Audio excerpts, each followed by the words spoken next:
6개월 전에 저는 루티와 같은 팀에서 봉분을 했었어요. 루티는 교육 수준도 높고 자질도 꽤 좋고 업무 능력도 뛰어나서 팀에서도 좀 중요하게 보는 자매였어요. 반면 저는 어느 면으로 비교해도 부족한 편이었고 본분에서도 자주 실패해서 소극적으로 변할 때가 많았어요. 근데 루티는 저를 싫어하거나 무시하지 않고 항상 위로하고 격려해 주더라고요. 그리고 속 얘기는 뭐든 다 저한테 털어놓곤 했고요.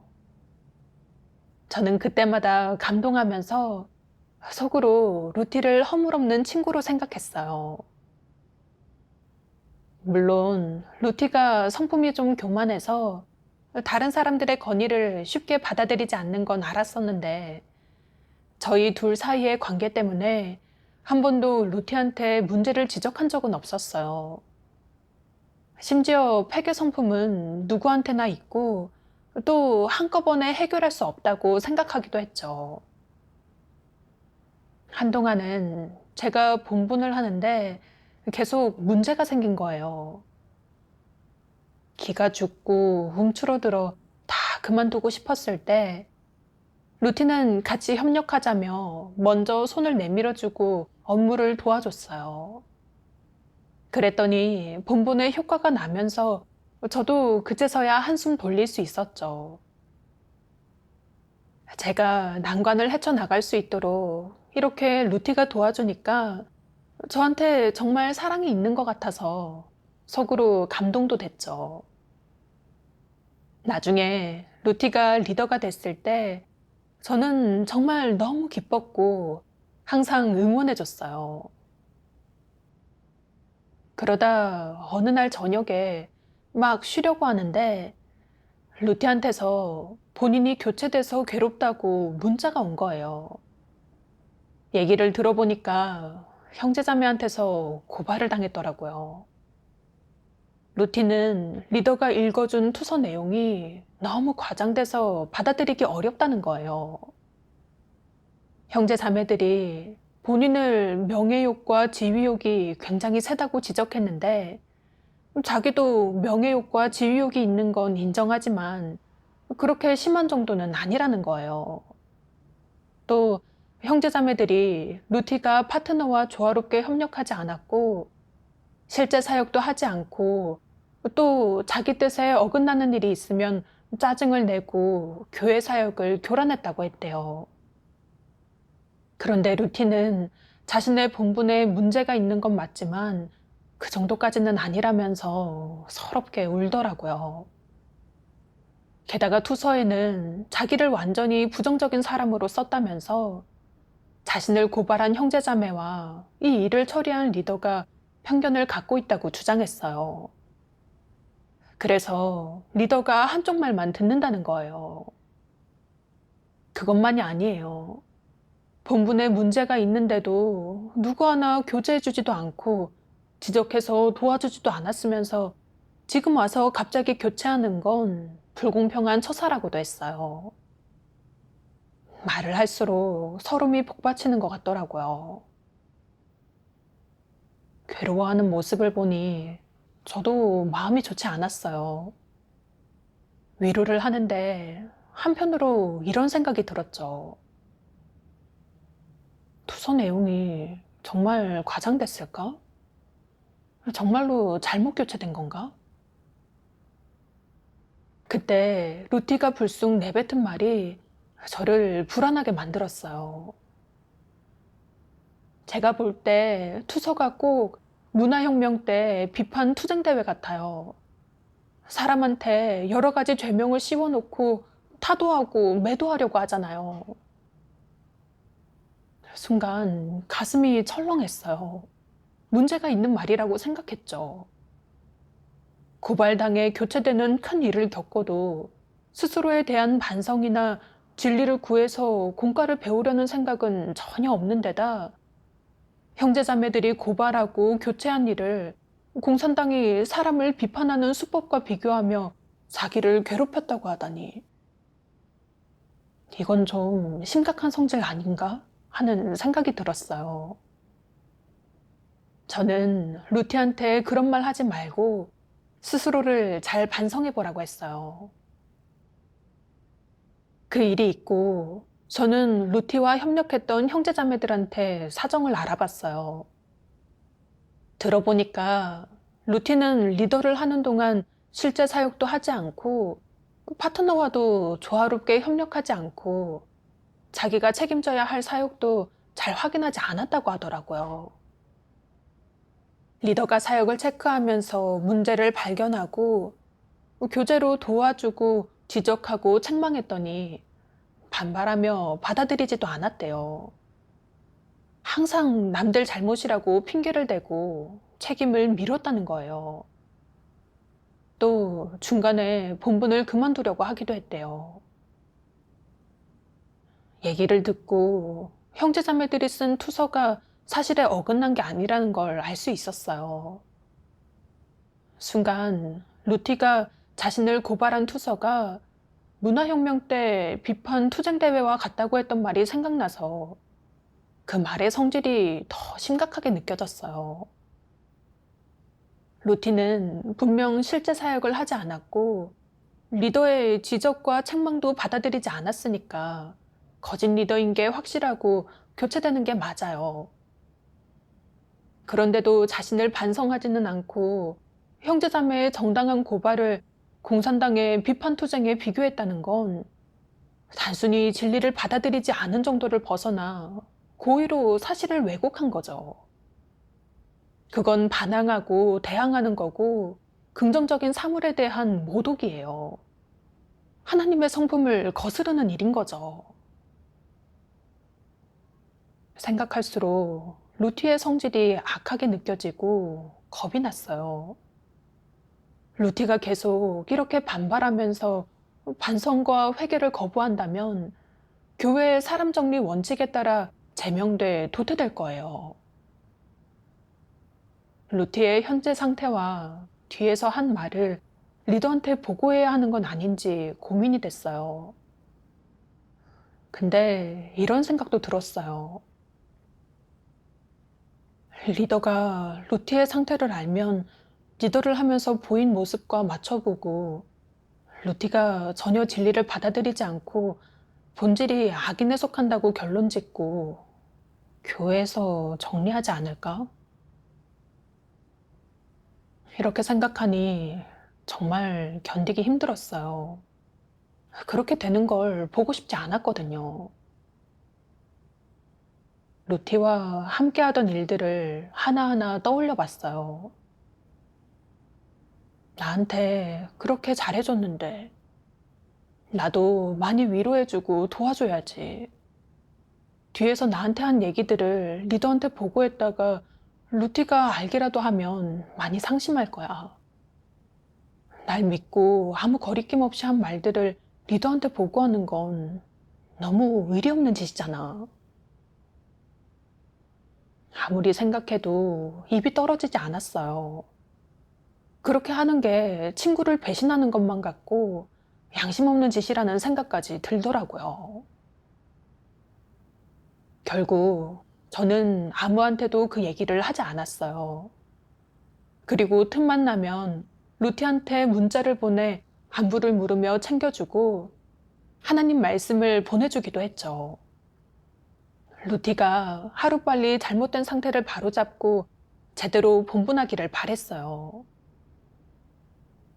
근데 루티와의 관계를 지키긴 했지만 마음 한구석이 불편했어요.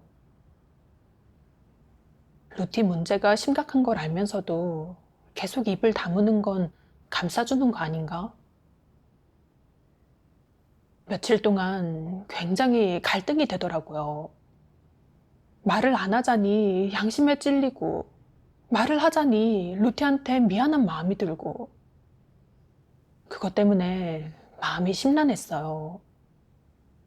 어떻게 해야 할지 몰라 하나님께 이 일에서 당신 뜻을 알고 실행길을 찾을 수 있게 이끌어 달라고 기도드렸죠. 그러다 어느 날 말씀 방송 영상을 봤어요. 전능하신 하나님 말씀.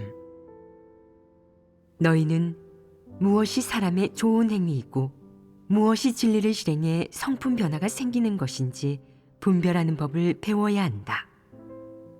성품 변화는 진리 실행과 관련이 있으며 하나님 말씀을 듣고 하나님께 순종하며 하나님의 말씀대로 살아가는 것과 관계가 있다. 그럼 어떻게 하는 것이 하나님의 말씀대로 실행하고 살아가는 것이겠느냐? 예를 들어 마음이 통하는 친구 둘이 있다고 해보자. 그들은 한때 서로 돕고 환난을 헤쳐나갔으며 상대가 도움이 필요할 때 서로를 위해 목숨까지 버릴 수 있었다. 그렇게 하는 것이 진리 실행이겠느냐? 이는 의리를 지키는 것이고 남을 위해 자신의 이익을 버리는 것으로 사람의 좋은 행위이지 절대 진리 실행이 아니다. 진리 실행은 하나님의 말씀과 요구대로 실행하는 것이며 하나님께 순종하고 하나님을 만족해 하기 위한 것이다. 사람의 행위는 전부 육적인 관계를 만족해 하고 감정적인 관계를 지키기 위한 것이다. 그러므로 의리를 지키고 관계를 유지하며 서로 돕고 관용을 베풀고 상대를 만족시켜주는 것은 개인적이고 사사로운 일에 속한 것으로 진리 실행과는 아무 관계가 없다. 그럼 하나님은 다른 사람을 어떻게 대하라고 요구하겠느냐? 두 사람이 지난날 어떤 관계였든 상대를 대하는 방식이 반드시 진리의 원칙 위에 세워져야 한다. 만약 이 원칙을 벗어난다면 그것은 진리 실행이 아니다. 예를 들어 둘 중 한 명이 교회 사역에 해가 되는 일을 해서 모두 일어나 그를 폭로하고 반대할 때 다른 한 사람이 그가 잘못하긴 했지만 모두 일어나서 그를 폭로할 필요는 없지 않습니까? 저는 그의 친구이니 먼저 그를 이해하고 포용하고 도와줘야지 당신들처럼 그렇게 폭로할 수 없습니다. 저는 그가 상처받지 않게 달래줄 거고 이 정도 잘못은 아무것도 아니라고 할 겁니다. 당신들 중 누구라도 다시 그를 폭로해서 고통스럽게 한다면 제가 가만히 있지 않겠습니다. 우리 둘은 누구보다 가깝고 친한 친구이니 저는 무슨 상황에서도 그를 지켜줄 겁니다. 라고 말한다면 이것이 진리를 실행하는 것이겠느냐? 아닙니다. 그것은 처세 철학을 따르는 것입니다. 그의 마음속에는 이론적 기초가 있다. 그는 예전에 그가 나를 도와준 적이 있지. 내가 가장 어렵고 힘들 때, 모두가 나를 버릴 때 오직 그만 나를 챙겨주고 도와줬어. 이제 그가 어려움에 처해 있으니 내가 도와줘야 해. 이렇게 하는 게 양심과 인성을 갖춘 거야. 하나님을 믿으면서 이 정도 양심조차 없으면 사람이라고 할 수 있겠어? 하나님을 믿고 진리를 실행하는 것도 다 빈말 아니겠냐고 라고 생각한다. 듣기에는 맞는 말 같아서 평범한 사람은 물론이고 심지어는 그 자신조차 분별하지 못한다. 그는 이런 행동의 출발점이 진리에 부합한다고 생각한다. 그런데 이렇게 하는 것이 과연 올바르겠느냐? 사실 그렇지 않다. 자세히 분별해보면 그의 말 한마디 한마디는 전부 인륜과 도덕, 양심에서 나왔다. 윤리나 도덕으로 판단했을 때 그는 양심과 정의감이 있는 사람이다. 친구를 그렇게까지 지켜주는 사람은 좋은 사람이다. 하지만 이 좋은 사람 뒤에 숨어있는 성품이 무엇인지, 그 본질은 무엇인지 어찌하여 모른단 말이냐. 그는 진심으로 하나님을 믿는 사람이 아니다. 먼저 일이 임했을 때 그는 하나님의 말씀대로 일을 바라보거나 하나님의 말씀 가운데서 진리를 구하지 않고 이방인의 윤리와 도덕, 인생 격언으로 일을 바라보았다. 그는 사탄의 사설과 계변을 진리로 여기는 한편 하나님 말씀은 한쪽에 제쳐두었다. 이렇게 그는 진리를 멸시하고 하나님이 어떻게 말씀했는지 신경 쓰지 않은 것이다. 이는 그가 진리를 사랑하는 사람이 아님을 의미한다. 그는 사람의 관념과 윤리, 도덕, 그리고 사탄의 인생 격언으로 진리를 대신했으며 사탄의 철학으로 일을 처리했다. 그러면서도 당당하게 그것이 진리를 실행하는 것이고 하나님의 마음을 만족해 하는 것이라고, 그런 행동이 정의로운 것이라고 말했다. 이는 정의라는 기치를 들고 진리를 위배한 것 아니겠느냐. 말씀에서 폭로한 게 바로 제 상태였어요. 며칠간 제가 갖고 있던 생각들을 반성했어요. 루티가 진리를 거부하며 뒤에서 부정적인 말을 내뱉고 궤변을 퍼뜨리는 걸 알고도 저는 루티를 감싸느라 사실을 알리지 않았어요. 친구한테는 간도 쓸개도 다 내준다는 사탄 철학에 물들어 사람은 의리를 중시하고 인이 도덕을 중시해야 한다고 생각했죠. 하나님을 믿기 전에는 TV나 장편 이야기에 나오는 진심으로 친구를 대하는 인물을 보면 절로 고개가 숙여졌어요. 저한테는 그런 사람이 바로 진정한 군자고 가장 훌륭한 사람이고 본받아야 할 대상이었어요. 그리고 스스로한테 의리와 우정을 중시하는 사람이 되자고 다짐하곤 했어요. 다른 사람이 나한테 은혜를 베풀면 배로 잘해주고 그 사람한테 미안한 일은 하면 안 된다고 생각했죠. 안 그러면 양심 없는 인간이라고 손가락질 당한다고 믿었었어요. 하나님을 믿고도 그 생각은 여전했어요. 저한테 잘해주거나 잘 챙겨주는 사람이 있으면 그 우정과 호의를 잊지 않았죠. 그래서 그 사람이 어떤 어려움을 겪든 어떤 문제에 부딪히든 무조건 도와주고 그 친구한테 미안한 일은 하지 않았어요. 이런 도덕관념에 묶여 있어서 저는 루티한테 문제가 있으니 당연히 원칙을 고수해서 폭로하고 고발해야 한다는 걸 알면서도 진리를 실행하지 못했어요. 뒤에서 루티가 저한테 했던 말을 다른 사람한테 얘기하는 건 너무 미안한 일이라고만 생각했죠. 이런 사탄 철학이 제 마음을 통제해 저는 옳고 그름을 분간하지 못하고 원칙도 전혀 지키지 못했어요. 반성할수록 스스로가 너무 미련하고 어리석게 느껴졌어요. 하나님 믿고 말씀을 보고 있지만 막상 일이 닥치니까 여전히 사탄 철학의 의지에 살았던 거죠. 그제서야 제가 진리 실제가 없다는 걸 깨달았어요. 너무 가련한 인간이었죠. 그러다 나중에 하나님 말씀을 봤어요. 진리를 사랑하지 않는 자에게 어떻게 선함이 있겠느냐? 오로지 육적인 것을 좋아하는 자에게 어떻게 의로움이 있겠느냐? 선함과 의로움은 모두 진리를 놓고 말하는 것이 아니냐? 이는 마음을 다해 하나님을 사랑하는 자를 위해 예비한 것이 아니냐? 진리를 사랑하지 않고 썩은 시체를 가진 자는 모두 악을 품고 있지 않느냐? 진리를 살아내지 못하는 자는 모두 진리의 원수가 아니냐?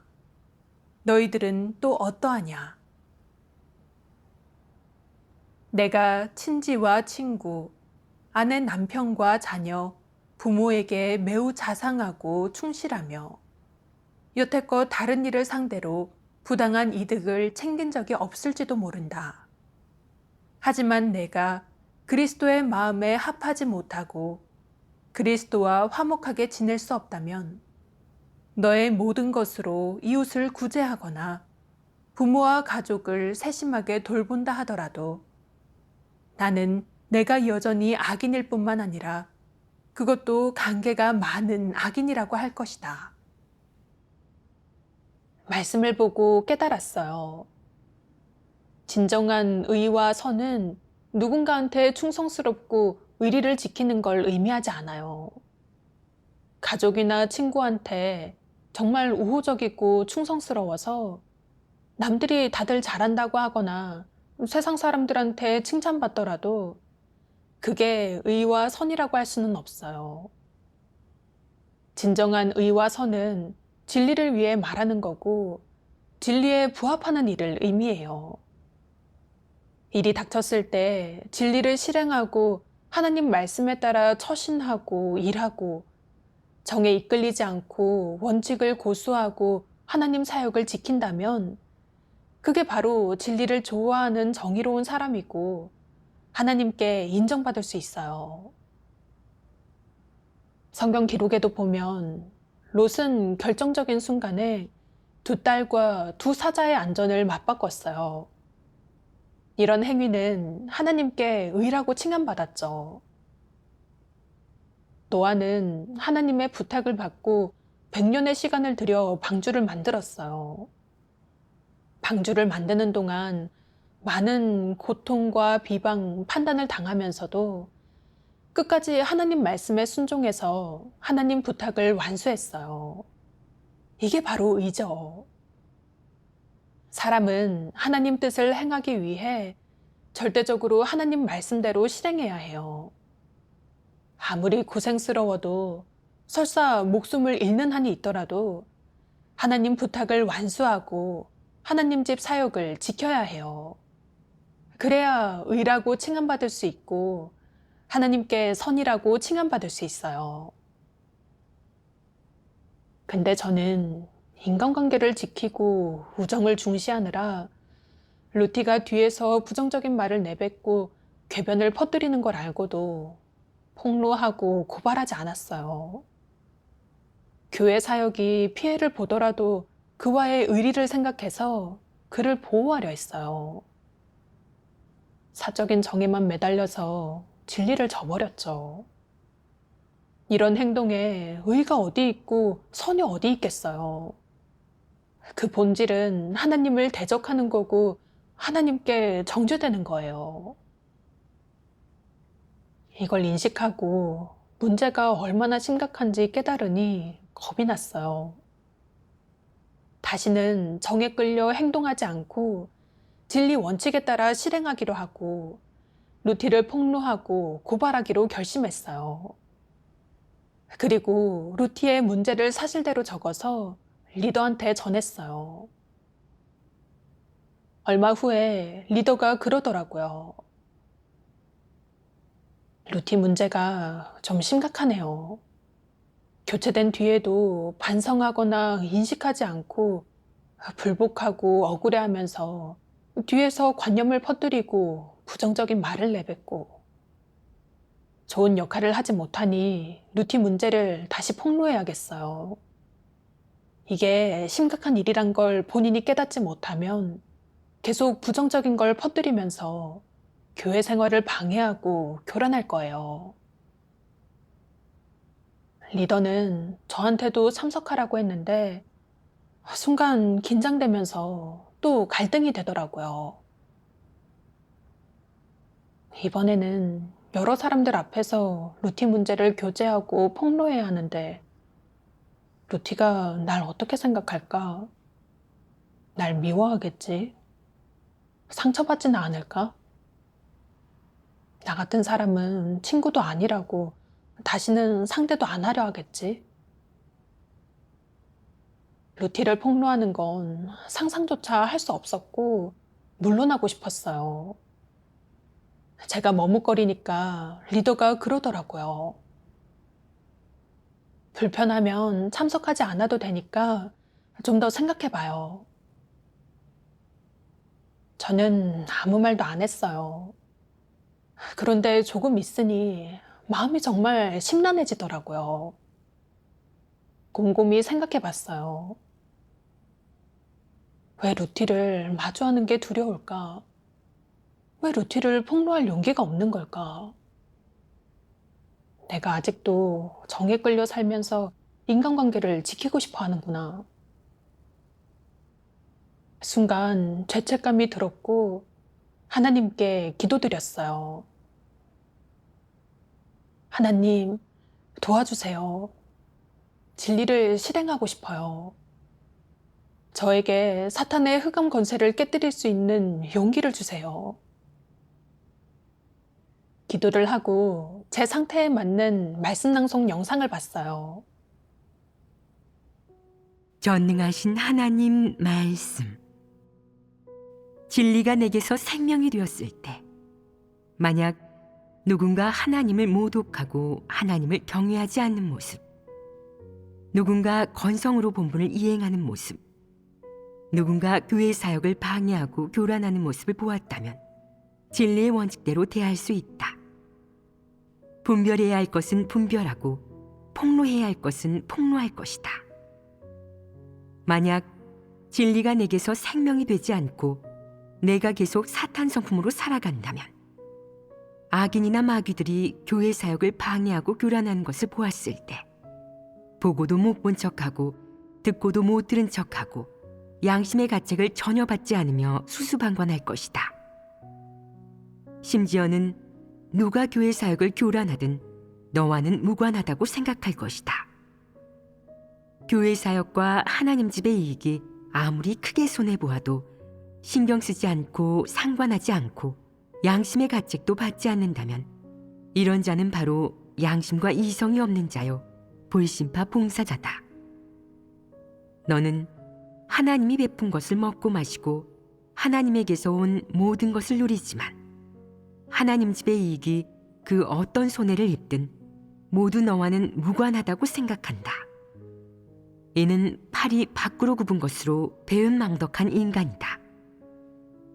내가 하나님 집의 이익을 지키지 않고도 사람이냐? 이는 바로 교회에 잠입한 마귀다. 하나님을 믿는 척하면서 하나님 선민을 사칭하여 하나님 집에서 밥이나 축내려 하고 전혀 사람답지 않은 인간으로 사는데 불신파가 분명하다.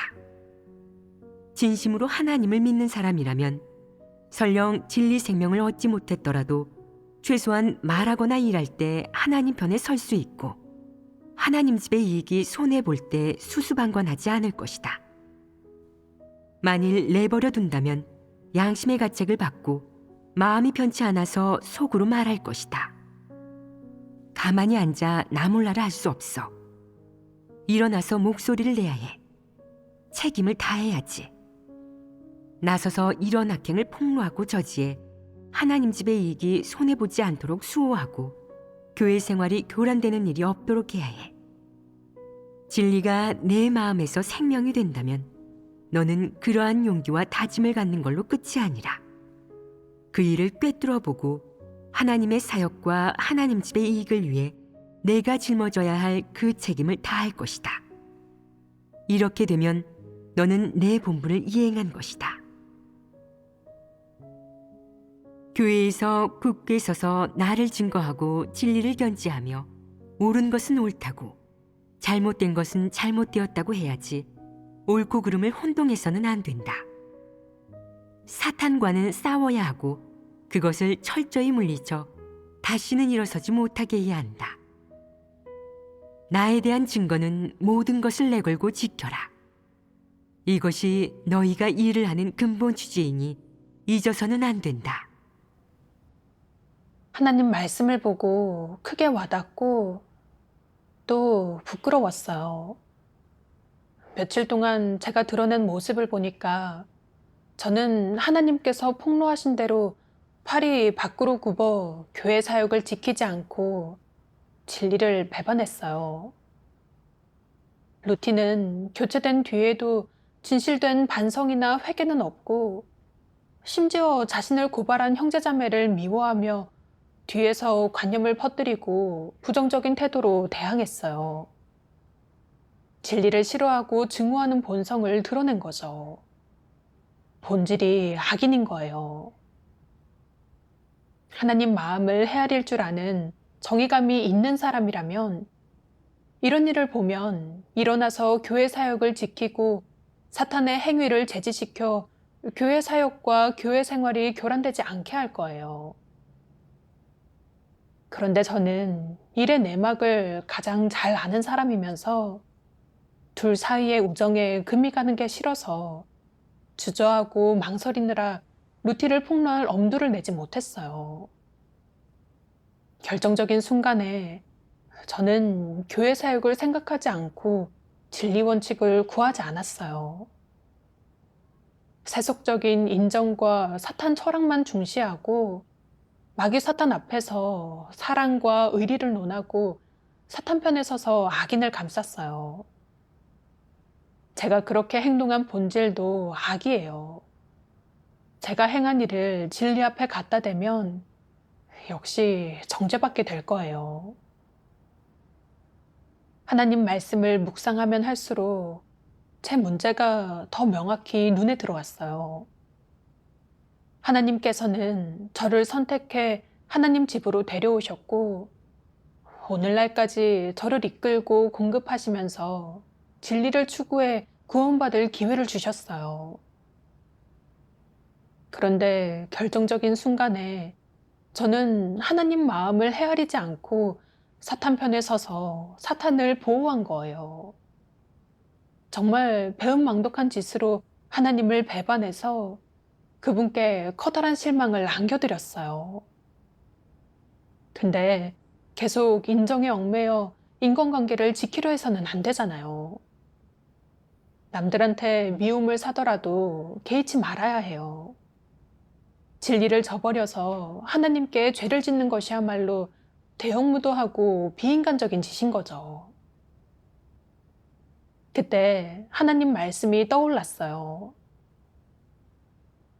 너와 다른 이의 관계는 육적인 것이 아닌 하나님의 사랑이라는 기초 위에서 맺어진 것으로 육적인 왕래는 거의 없으나 영적으로 교제하고 서로 사랑하고 위로하며 공급하게 된다. 이 모든 행함은 마음으로 하나님을 만족해 하는 기초 위에서 이루어지며 사람의 처세 철학으로 유지되지 않고 하나님에 대한 부담을 통해 자연스럽게 형성된다. 또한 인위적인 노력이 필요 없이 하나님 말씀의 원칙에 따라 실행하면 된다. 말씀을 보고 처세술이나 인정으로 사람과의 관계를 유지할 게 아니라 하나님 말씀에 따라 살아가야 한다는 걸 알았어요. 생명 진입을 위해 서로 교제하고 도와주고 붙들어줘야 해요. 일을 할 때 진리에 위배되거나 잘못된 길을 가는 사람이 있으면 교제로 도와주고 감독하고 일깨워줘야 해요. 교회 생활이 교란되면 그걸 폭로하고 제지할 수 있어야 하고요. 이게 바로 사람들과 지낼 때 갖춰야 할 원칙이죠.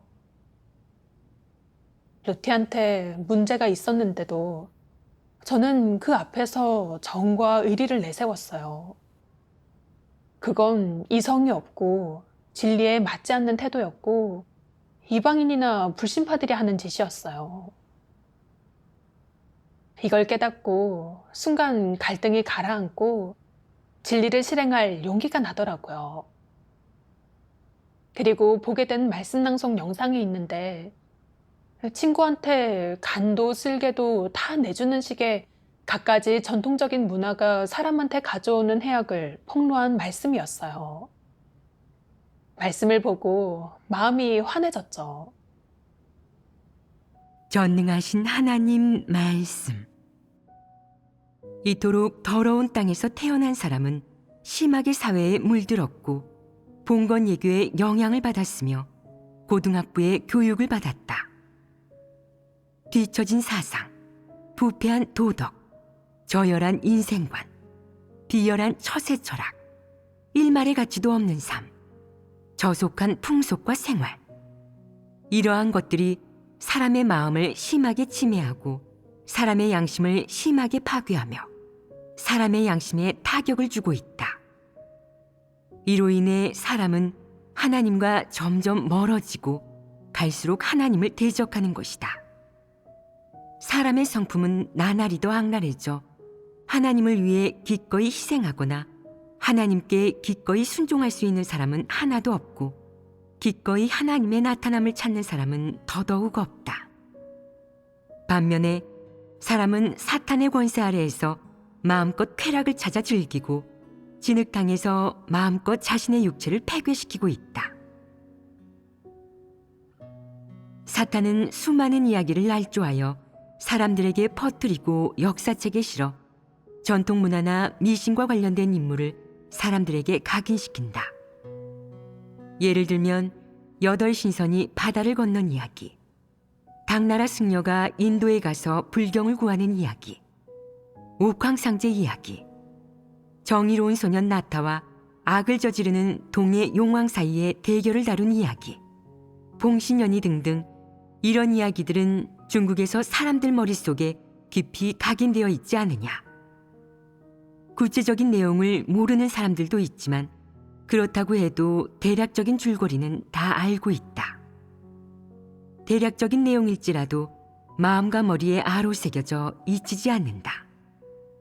이 모든 것은 사탄이 미리부터 마련해 둔 것이다. 사탄이 시대별로 퍼뜨리는 각종 사상이나 전설 이야기는 사람의 영혼을 직접적으로 갉아먹고 망가뜨리고 사람들을 각종 마법과 저주 속으로 끌고 들어간다. 즉, 내가 그러한 전통 문화와 이야기, 미신을 받아들이고 그것을 마음과 머릿속에 새기는 순간 마치 마법과 저주에 걸린 것 같다. 즉, 그런 문화와 사상, 전통적인 이야기에 사로잡혀 영향을 받게 되는 것이다. 그런 것들은 너의 삶과 인생관에 영향을 미치고 사물에 대한 판단에 영향을 미칠 뿐만 아니라 진정한 삶의 길을 찾는 데에 걸림돌로 작용한다. 이것이 바로 내가 아무리 벗어나려고 해도 벗어날 수 없고 떨쳐내려고 해도 떨쳐낼 수 없는 마법과 저주이다. 게다가 사람이 자신도 모르게 그런 마법과 저주에 걸리면 무의식적으로 사탄을 경배하게 되고 마음속에 사탄의 형상이 자리 잡게 된다. 즉, 사탄을 자신의 우상 또는 자신이 숭배하고 존경하는 대상으로 삼는 것이다. 심지어 하나님으로 간주하기도 한다. 부지불식간에 이런 것들이 사람의 마음속에 자리를 잡고 사람의 언행을 지배하게 된다. 너는 처음에는 그런 이야기나 전설이 가짜라고 생각했었지만 자신도 모르게 그런 이야기의 존재를 인정하게 되고 이야기 속의 인물이나 대상들이 실제로 존재한다고 여기게 되면서 무의식적으로 그런 사상과 그것들의 존재를 받아들이게 된다. 또한 무의식적으로 마귀와 사탄, 우상을 자신의 집으로 끌어들이고 마음속으로 받아들이게 된다. 이것이 바로 마법과 저주이다. 하나님 말씀을 보고 깨달았어요. 옛 현인이라고 불리는 사람들이 남긴 말, 또 사람들한테 대대로 영향을 주는 경종고사를 통해 전해 내려오는 사상들은 다 사탄한테서 온 거예요. 사탄은 이런 말과 사상을 이용해 사람들을 통제하고 있죠. 이미 사람들 마음속에 깊이 뿌리내린 이 사상들의 영향력은 정말 굉장히 막강해요. 그래서 사람들은 친구라면 간슬개까지 내주고 의리를 중시하는 사람이라는 허울을 뒤집어 쓰죠. 친구를 위해 목숨을 거는 게 고상한 행위라도 되는 것처럼요. 사람들이 이런 사상 관점을 받아들이면 친구가 한 일이 옳은가 그른가에 관계없이 무조건 도우려고 하고 심지어 목숨을 바쳐서라도 서로 돕고 따라요. 원칙도 전혀 따지지 않고 옳고 그름, 맞고 틀림도 구분하지 않는 거죠. 설령 친구가 한 일이 잘못된 일일지라도 지켜주려고 하고 목숨을 걸기도 해요. 그리고 자신이 아주 의협심이 강하다고 생각해요. 근데 사실 그건 이성이 없는 거고 혈기대로 행동하는 거예요. 이제는 더 이상 의리를 소중히 하는 게 고상한 경지라고 느껴지지 않고 오히려 그런 사람들이 가련하고 서글프게 느껴졌어요. 살아도 가치 없는 삶이고 죽어도 무의미한 죽음이니까요. 다시 생각해보니 저도 그로 인한 피해가 아주 깊더라고요. 다른 사람과의 우정과 의리를 지키기 위해 진리를 알면서도 실행하지 않고, 그러면서도 스스로를 의리 있고 인성이 좋은 사람이라고 생각했으니 너무 미련했던 거죠. 사탄이 떠받드는 이런 사상은 사람한테는 큰 해악이에요. 그 때문에 저는 옳고 그름과 맞고 틀림을 분간하지 못하고 무엇이 긍정적 사물이고 무엇이 부정적 사물인지를 몰랐으니까요. 사상도 점점 비뚤어지고 편협해졌죠. 사람들과 지낼 때도 정상적인 인간관계를 맺지 못했어요. 그때 하나님 말씀이 떠올랐어요.